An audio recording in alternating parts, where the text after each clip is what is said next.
బుల్లితెరపై మెరిసి 30 రోజుల్లో ప్రేమించడం ఎలా సినిమాతో కథానాయకుడిగా తొలి విజయాన్ని అందుకున్నాడు ప్రదీప్.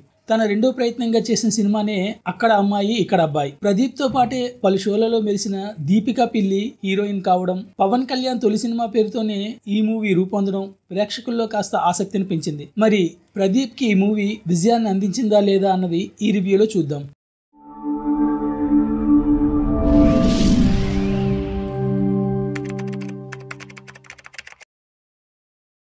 బుల్లితెరపై తనదైన టైమింగ్తో పంచులు విసురుతూ నవ్విస్తూ షోలను ముందుకు నడిపిస్తుంటాడు ప్రదీప్. ఈ సినిమాతోనూ అదే తరహా ప్రయత్నమే చేశాడు. తన చుట్టూ కామెడీ గ్యాంగ్ ని పెట్టుకుని హంగామా చేశాడు. టీవీ షోల్లో వచ్చే స్కిట్స్ లో లాజిక్స్ ఉండవు. పంచ్ డైలాగులతోనూ టైమింగ్ తోనూ అక్కడ నవ్వులు పూయిస్తుంటారు. ఈ సినిమాలో ఉన్నది కూడా స్కిట్ కి సరిపడా కథే, అదనంగా పాటలు ఉన్నాయంతే. ఓ చిన్న స్కిట్ కి సరిపడే కథని 2.5 గంటల పాటు సాగదీసి నడిపించాలనుకున్నప్పుడు కామెడీ పరంగా చాలా జాగ్రత్తలే తీసుకోవాలి. లేదంటే కథలో లాజిక్ డ్రామా గుర్తొస్తాయి ఆడియన్స్ కి. ఈ సినిమా విషయంలోనూ జరిగింది అదే. కామెడీ పరంగా చేసిన కసరత్తులు సరిపోలేదు. కథలో నుంచి సహజంగా హాస్యం పండలేదు. దాంతో ఫస్ట్ హాఫ్ లో అక్కడక్కడ కొన్ని పంచులతో నవ్వులు పండాయంతే. బైరిలంక ఊరి కథ, అందులో నాయకుడు రాజన్న కథతో సినిమా ఆసక్తికరంగానే మొదలవుతుంది. ఆ ఊరికి కృష్ణ, బిలాల్ కలిసి బయలుదేరడం, అక్కడికి వెళ్ళాక వీళ్ళకి ఎదురయ్యే ఇబ్బందులు సరదాగా సాగుతాయి. ప్రదీప్, సత్య, గెటప్ సీను కలిసి చేసిన సందడి ఫస్ట్ హాఫ్ ని గట్టెక్కిస్తాయి. కథకి ఆడియన్స్ ని కనెక్ట్ చేయడంలో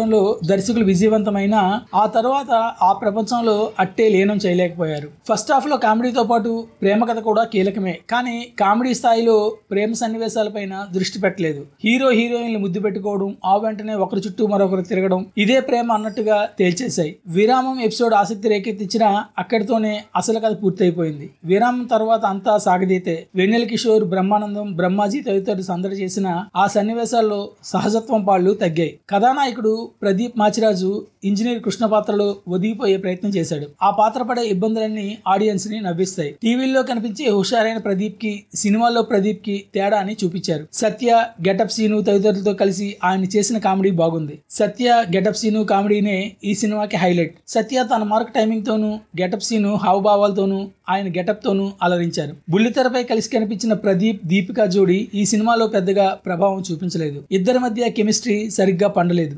సెకండ్ హాఫ్ లో బ్రహ్మానందం, వెన్నెల కిషోర్ తదితరులు చేసిన సందడి కాసిని నవ్వుల్ని పంచుతుంది. ఈ మూవీ గురించి ఒక్క మాటలో చెప్పాలంటే అక్కడమ్మాయి ఇక్కడ అబ్బాయి నవ్విస్తుంది. సో ఫ్రెండ్స్, ఇదండి అక్కడమ్మాయి ఇక్కడ అబ్బాయి రివ్యూ. ఈ రివ్యూ కనుక మీకు నచ్చితే లైక్ చేయండి, షేర్ చేయండి, కుదిరితే కామెంట్ చేయండి, సబ్స్క్రైబ్ చేసుకోవడం మాత్రం మర్చిపోవద్దు. Thank you for watching. Stay tune to Kakamma కబుర్లు.